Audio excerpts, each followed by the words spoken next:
తిరుపతి పర్యాటక ప్రాంత master plan మరియు కళ్యాణి డ్యాంలో పర్యాటక రంగాన్ని అభివృద్ధి చేయడానికి ప్రణాళికలు తయారు చేయాలని తిరుపతి జిల్లా కలెక్టర్ డాక్టర్ ఎస్ వెంకటేశ్వర్ తెలిపారు.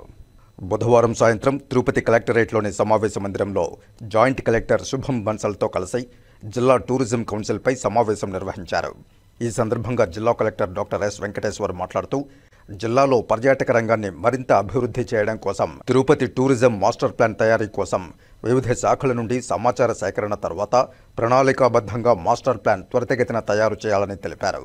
పలు పర్యాటక ప్రదేశాల్లో రోడ్లు, త్రాగునీరు, టాయిలెట్లు మొదలగు మౌలిక సదుపాయాలు ఏర్పాటు చేయాలని తెలిపారు. కళ్యాణి డ్యాం పర్యాటక అభివృద్ధి కోసం జాయింట్ సర్వే చేసి అటవీ, ఇరిగేషన్, రెవెన్యూ, పర్యాటక శాఖ సమన్వయంతో మాస్టర్ ప్లాన్ తయారు చేయాలని తెలిపారు.